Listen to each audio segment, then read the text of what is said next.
सुप्रभातम विद्यार्थियों। स्वप्न वासव दत्तम नाटक के 5वें अंक के अंतर्गत प्रसंग यह है कि जब समुद्र गृह में राजा उदयन विदूषक के साथ प्रवेश करते हैं तब वहाँ पद्मावती नहीं दिखाई देती है और राजा उदयन विदूषक से कहते हैं कि पद्मावती हो सकता है आकर चली गई होगी। तब विदूषक पूछ बैठता है, आपको कैसे पता है कि ज्ञात है कि पद्मावती जी आकर यहाँ से चली गई? तो उसका प्रमाण स्वरूप राजा कहते हैं जो बिस्तर है यथावत बिछी हुई है, इसमें किसी भी प्रकार कोई विसंगति इसके साथ नहीं हुई है। बिस्तर बिल्कुल चद्दर वैसे बिछे हुए हैं, साफ़ सुथरे हैं। तकिया जो है उस पर दवाई लगाने के कारण सिर पर वो दवाई के चिन्ह से चिन्हित भी नहीं है। किसी प्रकार मन बहलाने के लिए किसी प्रकार आकर्षणीय वस्तु वहाँ स्थापित नहीं है। कई बातें, उन तथ्यों पर मुझे अनुमान है कि पद्मावती जी चली गई, नहीं पद्मावती जी आई नहीं। तब विदूषक कहता है, तेन ही अस्याम शय्यायाम मुहूर्तकम उपविश्य तत्र भवतीम प्रतिपालयतु भवा। तो फिर आप थोड़ी देर यहाँ बैठकर माननीय पद्मावती जी की आप इंतज़ार कीजिए। इस बिस्तर पर आप बैठ जाइए, इस शैया पर, और जब तक पद्मावती आए तब तक इंतज़ार करें। इससे इस प्रकार कहने का तात्पर्य है विदूषक का कि जब आपको ये पता लग गया कि पद्मावती जी आई नहीं तो फिर जरूर आएगी। तब विदूषक कहते हैं,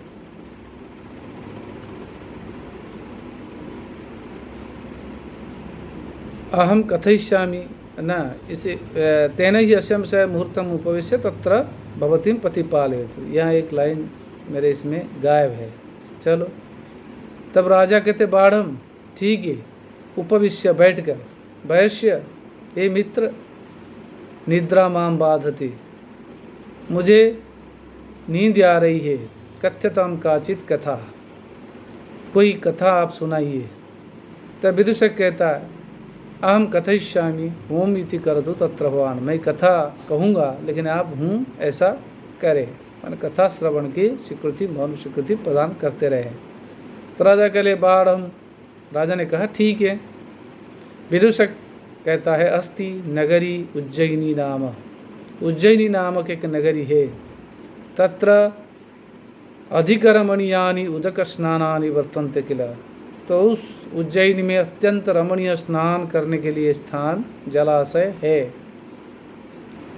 तो राजा कहते, कथम उज्जयिनी नाम, कैसे उज्जयिनी आपने कह दी, क्या क्या कहा उज्जयिनी?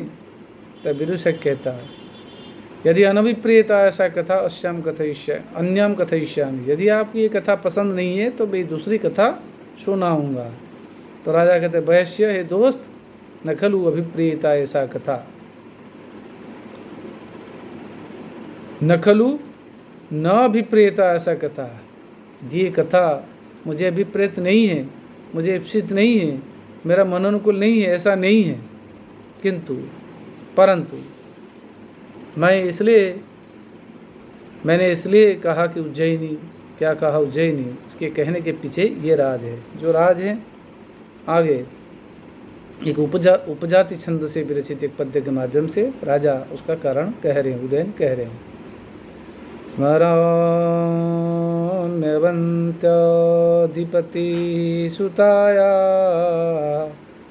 प्रस्थान काले स्वजनं स्मरन्त्यः बाष्पं प्रवृत्तं नयनान्तलग्नं स्नेहान्मय ममीवुरसि पातयन्त्यः। संधि विच्छेद।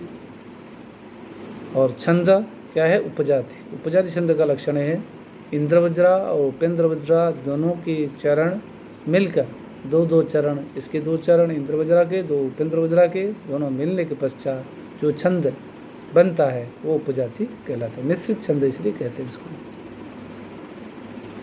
कि अनंतरोदीरितलक्ष्मभाजौ पादौ यदि यापजातयस्ता, कि अभी जो कहे गए इंद्रवज्रा उपेंद्रवज्रा दोनों मिलकर के उपजाति छंद होता है।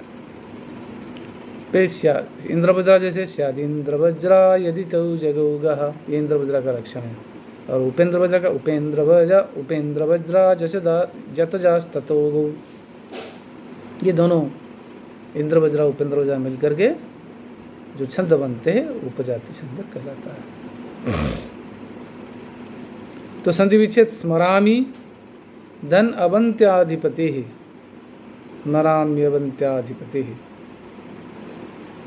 स्नेहात धन मम धन एव धन उरसी स्नेहान ममेवोरसी, अन्वय प्रस्थान काले स्वजनम स्नेहात् स्मरन्त्याः प्रवृत्तं नयनान्तलग्नं बाष्पं ममेव उरसी पातयन्त्याः अवंत्याधिपतेः सुतायाः स्मरामि। बोले प्रस्थान काले, प्रस्थान के समय, जब विदाई का समय, जब वासवत्ता अपनी पितृपक्ष पिता माता को छोड़ करके आ रही थी, तब के समय स्वजनम अपनी जन, अपने परिवार जन, अपने माता पिता को स्नेहात् स्मरन्त्या, स्नेह के कारण स्मरन्त्या स्मरण करती हुई व स्मरण करने वाली वासवत्ता के प्रवृत्तम नयनांत लग्नम बाष्पम, उसके जो प्रवृत्त निकले हुए, प्रसृत हुए, बहे आँखों के प्रांत प्रदेश में कोने में लगे हुए बाष्पम आंसुओं को ममेव उरसी पातयन्त्या, मेरे ही वक्षस्थल पर गिराती हुई अवंत्याधिपते ही, अवंत्याधिपते है ये अवंती राजकुमारी, अवंती राज की कुमारी अवंत्याधिपते ही सुताया, अवंती राज राजा महासेन की सुताया पुत्री का स्मरण करता हूँ। स्मरामि, स्मरणार्थक धातुओं के योग में षष्ठी विभक्ति होती है, इसलिए यहाँ सुताया स्मरामि, सुतम स्मरामि ऐसा न होकर सुताया स्मरामि, मैं उस अवंती राजकुमारी वासवत्ता को स्मरण करता हूँ।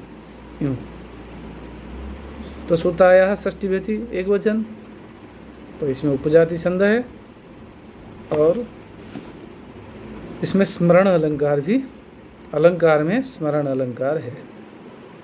और इसमें सूक्ष्म मनोवैज्ञानिक विश्लेषण किया गया है राजा उदन के माध्यम से, जो जिसको बहुत चाहता है, प्यार करता है, प्रेम करता है, स्नेह करता है, उसे भूल नहीं पाता है, उसके अंतः का स्थल में कहीं ना कहीं वो जगह बनाकर वो उसका प्रिय या प्रिया उसमें निवास करता है या करती है। तो इस प्रकार प्रमाण हमें इसमें मिल रहा है।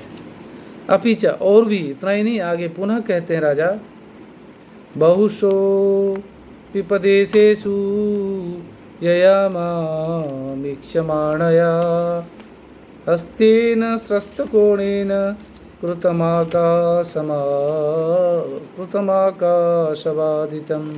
अनुष्टुप संज्ञा।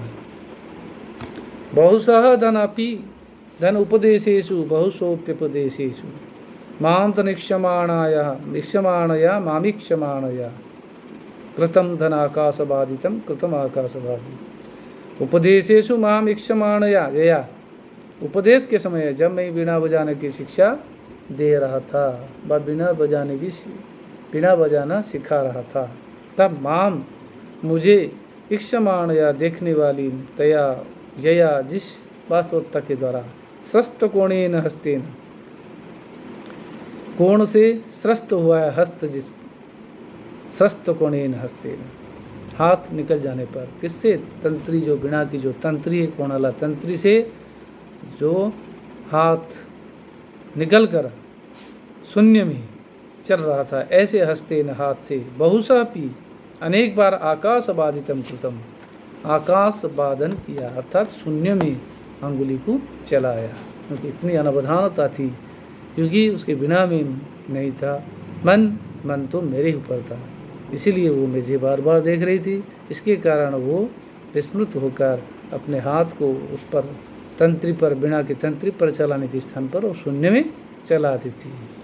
ये जो स्नेह है, ये एक जो निर्व्याज व निष्कपटक स्नेह है, उस स्नेह को मैं कैसे भूलूँ। तो इसीलिए मैंने क्या कहा उज्जैनी के बारे में, उज्जैनी मेरा तो जीवित सर्वस्व स्थान है, मैं जीवन में कभी भूल ही नहीं सकता उज्जैनी। इस प्रकार राजा जब कहते हैं तब विदूषक कहता है भवतु, ठीक है, अन्याम कथयिष्यामि, मैं ही दूसरी कथा कह दूंगा, सुना दूंगा। अस्ति नगरम ब्रह्मदत्तम नाम, ब्रह्मदत्त एक नामक एक नगर है। तत्र किल राजा कंपिल्यो नाम, वहाँ राजा कंपिल्य रहते हैं, कंपिल्य नाम एक राजा हैं। राजा करे किमित क्या कहा विदूषक कहते पुनः तदेव पठते, फिर वही ब्रह्मदत्त अस्ति, ब्रह्मदत्त नाम नगरम वास्ति नगरम ब्रह्मदत्तम नाम तत्र किल राजा कंपिल्य नाम। कोई उल्टा बोलता, देश की जगह देश की नाम राजा के लिए ले लेता, राजा का नाम देश के ले लेता। तब राजा कहते मूर्ख, रे गधा, राजा ब्रह्मदत्त है, ऐसा कहो, राजा ब्रह्मदत्त नगरम कांपिल्यम इति अभिधीयताम, और नगर जो है कांपिल्य ऐसा कहो, तुम उल्टा क्यों बोलते। तो राजा जब ऐसे कहते हैं तो विदूषक कहता किम राजा ब्रह्मदत्त नगरम कांपिल्यम, क्या राजा ब्रह्मदत्त और नगर कांपिल्य विषय कला। तब राजा कहते एवं मित्र, हाँ ऐसा ही है। तब विदूषक कहता है, क्या कहता है ना, तेना ही मुहूर्तकम प्रतिपालयतु भवान, तो फिर थोड़ी देर आप इंतजार कीजिए, यावत ओष्ठगोतम करिष्यामि, मैं जब तक इसको रट लूँ, ओष्ठगतम करिष्यामि, होठ में रख लूँ अर्थात रट लूँ, मैं भूल जाता हूँ, बार बार उल्टा बोल देता हूँ। राजा करे राजा ब्रह्मदत्त नगरम कांपिल्यम इति बहुशस्तदेव पठित्वा, बहु बार उसको पढ़ लेता। इस बीच राजा सो जाते हैं सुन करके, बोर होकर। तो इदानीं शृणोतु भवान, फिर अब कहता है कि अब सुनिए, अहि सुप्तः अत्र भवान, फिर देख कर कहता अरे आप तो सो गए, अति शीतला इयं बेला, अत्यंत ठंड का समय है, आत्मनः प्रावारकम गृहीत्वा आगमिष्यामि, मैं जाता हूँ, मेरा जो ओढ़ने का चद्दर है उसको लेकर आ जाता हूँ तब तक, क्योंकि राजा सो रहे निष्क्रांत है। ऐसा कह करके वह विदूषक वहाँ से निकल जाता है। राजा अकेले वहाँ बिस्तर पर लेटे रहते हैं। ततः प्रविशति वासवदत्ता अवंतिका वेशेन चेटी च, तो इस दौरान वहाँ वासवदत्ता अवंतिका वेश में और साथ में चेटी आ जाती है। तो चेटी कहती है ये तू आर्या, आई आर्या महोदया, दृढ़ खलु भर्तुदारिका शीर्ष वेदना दुखिता, राजकुमारी जी अत्यंत पीड़ित है शिरोपीड़ा से। तो वासवदत्ता कहती है हाँ अधिक कुत्र शयनियम रचितम पद्मावत्या, हाँ बड़ा कष्ट है, पद्मावती की सैया कहाँ लगी हुई है। तब चेटी कहती है समुद्र गृह के किले सैया आस्तीर्णा, समुद्र गृह में बिस्तर लगाई गई है। तो वासवदत्ता कहती है तेने ही अग्रत ही आई, फिर आगे बढ़िए, उभे परिक्रामतः, दोनों परिक्रमा करके वहाँ समुद्र गृह में पहुँच जाते हैं मंच पर। तब चेटी कहती है ईदम समुद्र गृहकम प्रविशतु आर्या, यावत् हम अपि शीर्षानुलेपनम त्वरयामि इति निष्कांता, भले ये समुद्र गृह के है, आर्या आप प्रवेश कीजिए, मैं जाता हूँ सिर में माथे पर लगाने के लिए दवाई या पेस्ट, जो कि प्राकृतिक जड़ी बूटी से बनाई हुई सिरोपीड़ा दूर करने के लिए मैं उसके लेने चलती हूँ और आप अंदर प्रविष्ट कीजिए। तो हमेशा क्या करे वो निकल जाती चेटी, और आर्या वासवदत्ता जो कि अवंतिका वेशधारिणी वो अंदर समुद्र के अंदर प्रविष्ट होती है, पर प्रवेश करती है। और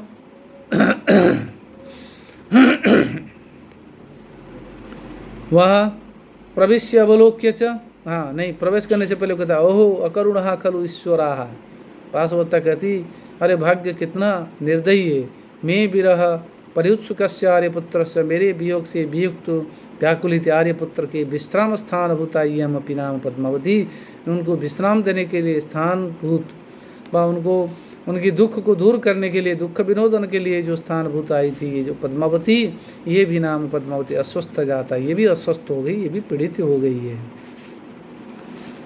तब यावत प्रविशामी, चलो मैं प्रवेश करती हूँ, प्रविश्य अवलोक्य च, और समुद्र गृह के अंदर प्रवेश करके देख कर कहती है, ओह परिजनस्य प्रमाद, सेवकों व नौकरों का, सेविकाओं का कितनी लापरवाही।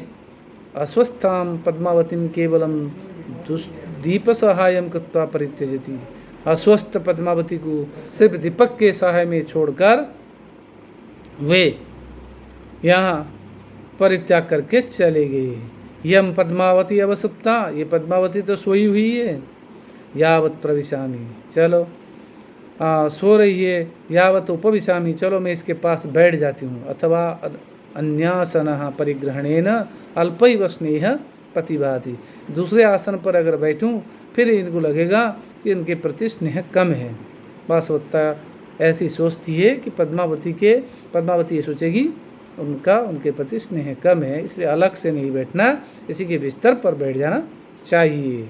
इस प्रकार सोच करके फिर कहती है तदस्याम शय्यायाम उपविशामि, चलो मैं इसके बिस्तर पर ही बैठ जाती हूँ। उपविश्य वासवत्ता बैठकर फिर कहती है किंगनु खलु ये तो या सौ उपविशंत्या, क्या नो इसके साथ बैठने वाले मेरे अद्य प्रह्लादितम इव मे हृदयम, मानो मेरा हृदय कुछ आह्लादित सा हो रहा है। अब देखिए कितना मनोवैज्ञानिक विश्लेषण, कितना संवेदनशीलता मनुष्य है यहाँ, क्योंकि जो जिसको ज़्यादा जो जिसके लिए अभिष्ट है, जो उसका आत्मीय है, स्वजन है, उसके संपर्क में भले अज्ञात में सही आ जाए फिर भी वो एहसास उसको हो जाता है। क्योंकि राजा यहाँ पद्मावती नहीं लेटी हुई है, यहाँ राजा लेटे हुए हैं, और उनके अज्ञात में भले ही संपर्क में आने के कारण तो वासवत्ता को उसकी अनुभूति हो रही है, अत्यंत आत्मीयता की अनुभूति हो रही है, जिसकी वजह से वो आनंदानुभूति उसे हो रही है। तब दृष्टिया फिर भाग्य की अनुकूलता से फिर वो कह रही है, दृष्टिया भाग्य की अनुकूलता से अभिचिन्न सुख निश्वासा चलो, अथवा फिर वो बैठ जाती है और कहती है, अपने आप को आनंदित हो रही, फिर सौभाग्य से इसकी सांस बिना किसी रुकावट के कारण सुख से चल रही, अर्थात आराम से ये लेट रही है पद्मावती जी। तो निवृत्त रोग या भवितव्य, हो सकता है इनका जो रोग है शिरोपीड़ा वो कम हो गई हो। अथवा एकदेश संविभागतया शयनयस्य सूचयति माम आलिंगयति, व एक तरफ जो करवट लेकर के लेटी हुई है ये सूचित कर रही होगी कि मुझे आलिंगन करो। तो यावत सही से, चलो मैं भी इसके पास लेट जाती हूँ, वो पद्मावती समझ करके, और पद्मावती शायद ऐसी चाह रही हो मुझे आलिंगन करे। इस प्रकार जो एक तरफ करवट लेकर के राजा सो रहे थे उनके पास सो जाती है कौन, वासवदत्ता। शयनम नाटयति, राजा स्वप्नायति, इसी बीच राजा स्वप्ना देखते हैं, सपने देखकर कहते हैं क्या, राजा स्वप्नायति हा वासवदत्ते हा वासवदत्ती हा वासवदत्ता। वासवदत्ता कहती सहसा उत्थाय, तत्काल उठकर बैठ जाती। आर्यपुत्र न खलु पद्मावती, ये तो आर्यपुत्र है, पद्मावती नहीं है। किन्नु खलु दुष्टास्मि, क्या मुझे इन्होंने देख लिया कि मैं देखी गई हूँ इनके द्वारा। महान खलु आर्य युगंधरायण से प्रतिज्ञा भार मम दर्शनेन निष्फल समृद्धा, जो आर्य युगंधरायण का प्रतिज्ञा भार है, प्रतिज्ञा लेने की जिम्मेदारी है, वो तो मेरे दर्शन हो जाने से सब निष्फल हो जाएगा। हो गया, राजा कह रहे हा अवंती राजपुत्री। फिर राजा चिल्लाते हैं, सपने में बड़बड़ाते, हे अवंती राजकुमारी। तब वासवत्ता समझ जाती है कि राजा देखा ही नहीं, राजा जगे नहीं, सपना देख रहे हैं नींद में। दृष्टया स्वप्नायत खलु आर्यपुत्र, चलो भाग्य के अनुकूलता से राजा सपना देख रहे हैं। तो इस प्रकार नत्र कश्चित जनः, यहाँ कोई और नहीं है। यावत मुहूर्तकम स्थित्वा दृष्टि हृदय चतुर्शयामि, थोड़ी देर यहाँ रहकर मैं इनकी नज़र को, मेरी दृष्टि को और मेरे हृदय को संतुष्ट कर देती हूँ, खुश कर देती हूँ। राजा करे हा प्रिय शिष्य देहि में प्रतिवचनम, हा प्रिय हा शिष्य मुझे प्रतिवचन दिए, जवाब दिए, मुझे उत्तर दो। वासवत्ता कहती आलपानी भर्तु आलपानी, हे स्वामी, है वर्ता, हे स्वामी मैं बोल रही हूँ, उत्तर देती हूँ। राजा करे किंग कुपिदासी, राजा करे क्या गुस्से में हो? तब वासवदत्ता कहती है नहीं नहीं दुखितास्मि, नहीं नहीं मैं गुस्से में नहीं हूँ, मैं दुखित हूँ। राजा करे यदि अकुपिता किमर्थम न अलंकृतासी, यदि तुम अकुपित हो फिर अलंकृत क्यों नहीं हो? क्योंकि सपने में है, अर्धव चेतन में है, उनको हल्की हल्की सी वासवदत्ता दिखाई भी दे रही है लेकिन पूरी तरह जागृत नहीं है। तो वासवदत्ता कहती है इतः परम किम, और क्या? वासवदत्ता जब ऐसी कहती राजा करे किम विरचिकाम स्मरसी, क्या विरचिका को याद करती हो? तब राजा जब ऐसे कहते वासवदत्ता सरोसम आह अवे ही अपे ही, यहाँ भी विरचिका, हाँ हटो, क्या यहाँ भी विरचिका का नाम ले रही हो? तब ऐसा जब कहते हैं वासवदत्ता तब राजा कहते हैं तेने ही विरचिकार्थम भवतीम प्रसादयामि, जो विरचिका के लिए ही क्यों न तुम्हें भी प्रसन्न करता हूँ। हस्तो प्रसारयति, दोनों हाथों को फैलाते हैं उनको राजा वासवदत्ता को आलिंगन करने के लिए। तो वासवदत्ता कहती है क्या चिरम स्थितास्मि, बहुत देर हो गई मैं यहाँ हूँ, कोपि माम पश्येत, मुझे कोई देख सकता है, तद गमिष्यामि, मैं चली जाऊँगी, अथवा शय्या प्रलंबितम आर्यपुत्रस्य हस्तम शयनी आरोप्य गमिष्यामि, अथवा बिस्तर से जो हाथ नीचे की ओर फैला हुआ हाथ, उसको हाथ को बिस्तर पर रखकर मैं चली जाऊंगी। तथा कुत्ता निष्कांता, ऐसा कह करके उस हाथ को उठा करके बिस्तर पर रख करके वो तुरंत बाहर निकल जाती है। निष्कांता। विद्यार्थियों यहीं विराम ले, कल पुनः आगे जारी करेंगे। धन्यवाद।